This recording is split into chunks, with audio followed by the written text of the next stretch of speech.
اعوذ باللہ من الشیطان الرجیم بسم اللہ الرحمن الرحیم رب اشرح لی صدری ویسر لی امری واحلل عقدۃ من لسانی یفقہوا قولی۔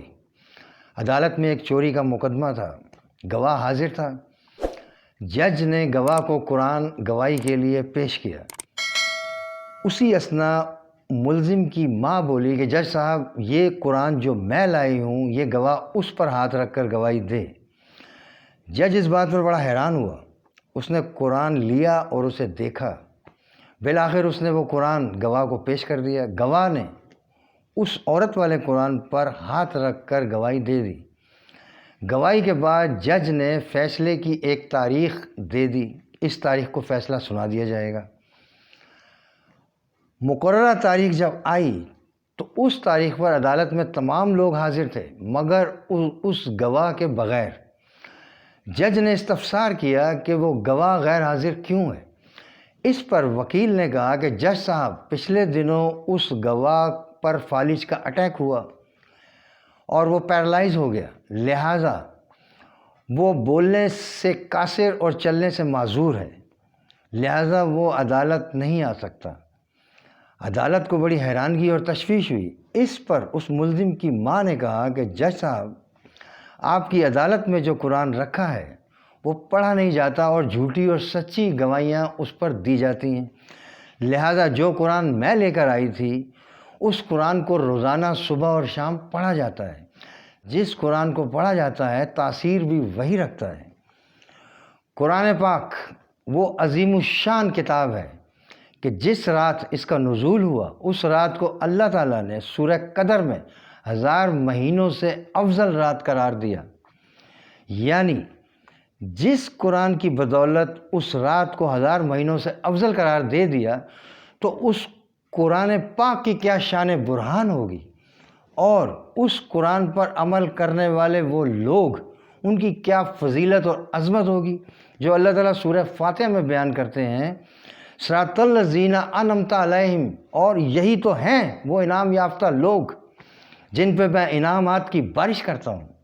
رسول پاک صلی اللہ علیہ وآلہ وسلم نے فرمایا کہ یہ قرآن عجائبات سے بھرا ہوا ہے اور اس کے عجائبات کبھی ختم نہیں ہو سکتے، اور یہ کتاب اللہ تعالیٰ کی طرف سے ایک نعمت ہے، تم سے جتنا ہو سکے اس نعمت کو حاصل کرو، اس نعمت سے حاصل کرو۔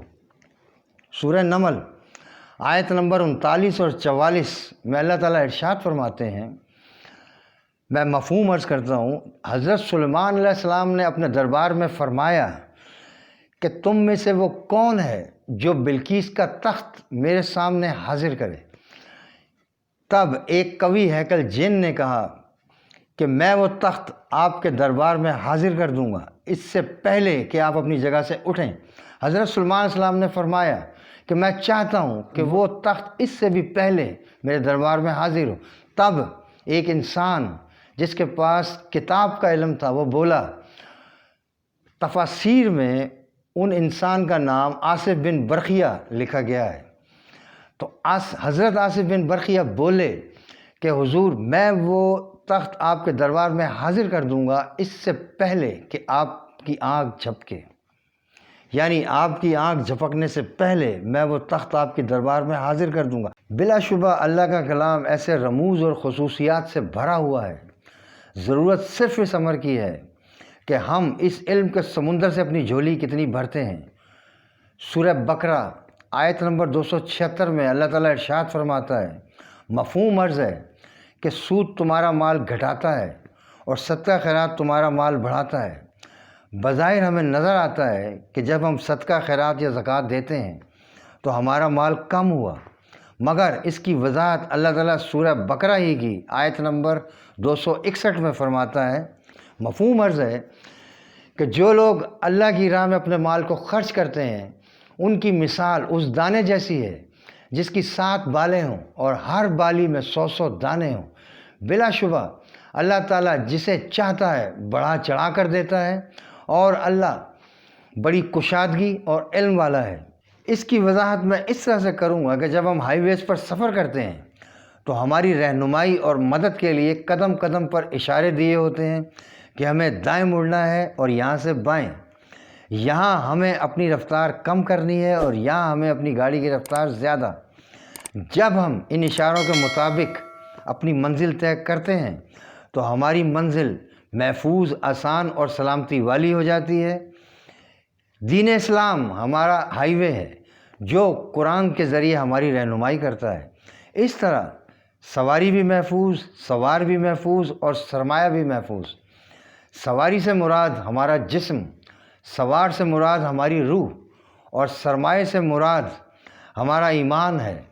جس طرح ہائی ویز پر ہیلپ لائنز نمبر دیے جاتے ہیں، اسی طرح سے اللہ ہمیں ہیلپ لائن نمبر دیتا ہے، جیسے سبحان اللہ، الحمدللہ، اللہ اکبر، انشاءاللہ، ماشاءاللہ، جزاک اللہ، بارک اللہ، لا حول ولا قوت الا باللہ۔ جب ایک مومن ان ہیلپ لائنز کے ذریعے مدد مانگتا ہے تو اللہ اسے مدد فوری طور پر دیتا ہے۔